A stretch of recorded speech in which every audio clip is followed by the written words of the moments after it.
Hi, I'm Zach Domit, and I wrote, directed, and edited Disinfectant, and it's a visceral, tight, fun-as-hell short film that we made for only $600. We recently screened the film in LA at a horror competition, and a lot of the comments we received highlighted the fact that it feels pulled straight out of a feature film, which, I'm not gonna lie, felt pretty damn good to hear. I've never had the luxury of large budgets to craft my projects with, the most ever spent on a project being around $5,000, and every project after that has cost less than $1,000. The general sentiment in the filmmaking world, and I feel like this is true, is that there is never enough time or money to make your project no matter the budget. But personally, I've always taken constraints as an invitation to maximize the resources available to me and build a project outward from that, rather than try to fit a feature-sized project into a low-budget resource environment. For Disinfectant, there are 3 elements that undoubtedly made the film work as well as it did. I'll do my best to articulate these in a way that is objective and replicable, because although of course talent and luck play factors within any production, you can absolutely stack the deck in your favor by approaching any project regardless of budget with these things in mind.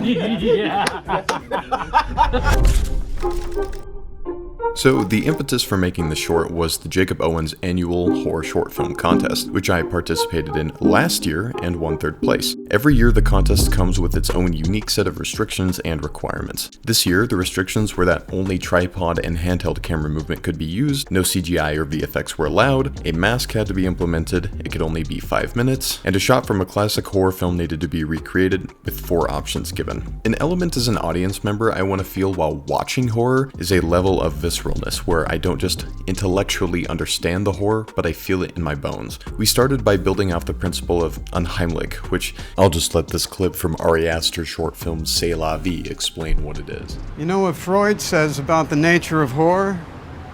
He says it's when the home becomes unhomelike. Unheimlich. A lot of horror shorts start and end with horror, and that's fine, but the objectivity of the threat within a scary story is only one half of the equation. The other half is the tragedy that the character or characters are involved in. For example, Hereditary would be way less scary if all we saw was the cult doing creepy things to the family. It would still be scary, but what makes it horrific is seeing the story through the lens of characters that you feel for, and it's very hard to feel for characters unless they feel like people aspiring towards something positive being forced into something negative, rather than only existing within a purely negative context. In our short, we didn't have the time to build out an entire normative lifestyle for our protagonist to exist within before the horror begins. Simply the act of fulfilling responsibility while vibing to music you enjoy is a very accessible human experience and provides a stark contrast to the energy of the horror that permeates the latter portion of the short. By including the fun and energetic beginning section of the short, it provided a narrative arc that could exist within 5 minutes without feeling overstuffed. Because we didn't have the budget for hardly anything, we had to work with what was available to us already. The location was the office that I work in, and it's always empty on the weekends. This one was huge, because so much of the liminal nature and eerie feel of the short comes from this. The exterior lamp that we used for the Exorcist shot recreation is literally just a street lamp outside my house, obviously free. For cast and crew, we limited the majority of the short to 2 actors, Travis Hunter as the janitor and Jared Palmer as the cop, with the only other performers being a longtime friend who was down to play the monster, my wife who was the voice of the 911 operator, and our makeup artist who was the girl in the stall. My coworker Elias, who also has a YouTube channel that I'll link below, assisted with producing and directing duties, and was able to wrangle our makeup artist, sound man, and PA, all as volunteer crew for the 1.5-day shoot. The DP is a friend I've been collaborating with for nearly a decade now, and is also extraordinarily talented, so we were lucky to have him on the project, and that was it, only 9 total people. The few $100 we did put towards the project went towards feeding the crew and gear rental. Most of the gear rental budget was used on the Ursa Mini 4.6K and the Zeiss 28-80, which ended up being around $300 for the weekend. The rest was a small lighting package with fairly standard G&E equipment. The VFX/CGI restriction was no problem. I have nothing against implementing those tools in film. They can especially help elevate low-budget projects, and a great example is David Sandberg's short horror work. But I'm not very good at them, and I'm more invested in effectively leveraging the practical elements available to me anyways. Flickering lights are a common horror trope that can be achieved practically, and honestly most of what made it interesting was finding new ways to play with it, specifically within a liminal space, by being creative with shot selection, like frame within a frame, or making the whole ceiling feel like a thunderstorm of lights. Our demon was also such a fun way to amplify our limited resources. Since we were only ever seeing its hands or head at any given moment, we compensated for the lack of prosthetics around the body by having talent wear a black morph suit. The head of the demon is just a cheap goat head mask from Spirit Halloween, with some excellent detailing work done by the DP. We were originally going to try to do a practical glowing eye effect by using reflective stickers, but it just ended up looking a little cheap and we opted for the blackout eyes instead. When the janitor's body becomes in control of the demon, his eyes white out, which is an awesome effect. Our makeup artist had whiteout contacts that she ended up not being able to use for another project, but they fit our actor perfectly. Unfortunately, while wearing the contacts, he was completely blind, and being in a tight space with strobing lights and complex physical maneuvers is not easy. So I'm very grateful to Travis for taking the hours upon hours of blindness and writhing on the hard ground, which also resulted in him breaking a rib for the sake of the film. Not being able to use anything but static or handheld movement was also a blessing in disguise. Not just in that it drastically reduced the amount of complexity within setups and blocking, but also in that it forced us to be more creative when showcasing visceral horror. Personally, it would have been easy to use the camera movement as a crutch to build suspense and add tension. But the challenge of maximizing simplicity here resulted in sharp intentionality with the composition, and made the moments where more brutality was depicted feel especially impactful. This is just a broad sampling of the many ways we took our restrictions as opportunity rather than oppression, and the headline is that you can always find the right story to fit your circumstances. We live in an era where storytelling can be so many things, and new examples like Skinamarink and The Outwaters show that limits don't necessitate a lack of quality or a weak film.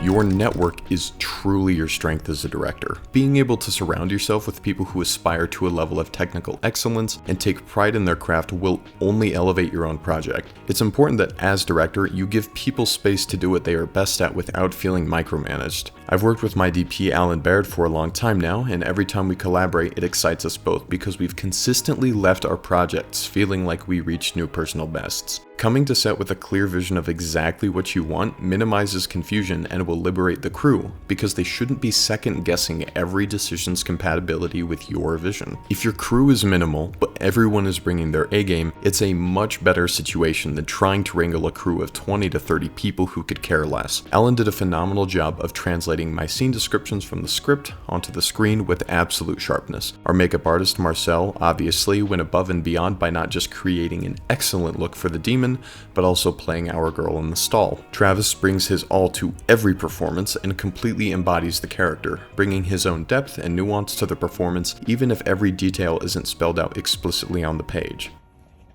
And action. I, as writer/director/editor, obviously have the responsibility of steering the vision and overall ultimate cohesion of the project, but it was the skill and efforts of everyone involved that maximized the potential of the short. Seriously, one of the greatest lessons I've learned directing is that it'll only ever elevate the film to build out your crew with the best that you can find. A film lives or dies by its edit. Having been an editor by trade for over a decade now, it's hard for me to conceptualize of the directing process without thinking of the edit. I don't just shoot for the edit, I write for the edit as well. This comes with the risk of not prioritizing coverage, so if something you thought would work ends up not cutting together right, you could have a serious problem on your hands. There isn't a prescriptive way to assess every single possibility of this happening in pre-production, so at some point you just kind of have to trust your taste and hope it works for the best. Best case scenario, if you're not sure, you can pre-shoot some of the sequence and vet things that way. Learning how to build tension within the edit is a critical skill for an effective horror short. It's a dance between the quiet moments before something explosive happens. Man, are you okay? A slow ramp up in intensity and scariness. Ma'am, let me in! Or knowing when to let everything out and cut in a way that feels sharp, brutal, and thunderous. Each of those have its place, and it's deeply important to feel your way through the edit and know when to use each of these tools so that the pacing feels natural. And despite all of that, none of this works without great sound design. I've always taken pride in the sound design I do for my projects because its ability to elevate a scene from good to excellent should not be understated. My absolute favorite tool for sound work is Soundly, and this project would literally have been impossible without it. Its integration with Premiere Pro makes ease of access an absolute lifesaver. This isn't a sponsored video by Soundly, but damn, I love your software and my DMs are open. It's actually shockingly hard to find sound effects of a flickering light that don't feel weak or chirpy. Certainly not something that captures the rippling, continuous nature that was needed for this scene. I had to build out the entire thing from scratch with a multitude of elements, including a fluorescent buzz, the repeating sound of failing light bulbs, a scraping heater, and ambiance. There also needed to be variation when we cut to different angles, and each of these elements had to be restructured and modified for each circumstance. All things you may not notice consciously while you're watching, but would absolutely feel the absence of if they weren't there. The other example is the demon torture scene in the bathroom. The movement of the demon itself is a combination of bone crunches, wood creaking, sub-bass ripples, and gore. I wanted the actual power of the demon to be felt beyond any observable movement within the frame, so lots of risers and impacts are built with a combination of whooshes, flesh squelches, etc. All of this layered underneath an overwhelming atmosphere of thunderous flickering and electrical malfunctions. Since we don't see the demon itself at all after the janitor is killed, all of the aftermath you hear in the bathroom are just a multitude of elements from the Soundly Pro library assembled as a micro piece of audio-only storytelling. The film literally doesn't work without it. We weren't able to capture any sound for the kitchen scene as well, so literally every sound you hear, from the grabbing of the mop to the opening of the refrigerator and grabbing the finger, are entirely built out from the ground up. Some people hate this process, but I absolutely love it, because it means I can flesh out both the auditory and visual elements of the film with a sharply curated identity. There is so much more I could say about this film and its production. We have an even longer cut with a bit more on both the front and tail end of the film. If that's something you'd be curious to see, let me know and I'll make it available to view somewhere. The most important takeaway from this is that quality filmmaking is always a possibility, and the bottleneck will likely be how you approach the project. Life is too short to find excuses not to make your art, so go do your thing. Alright, thanks for watching, see you around.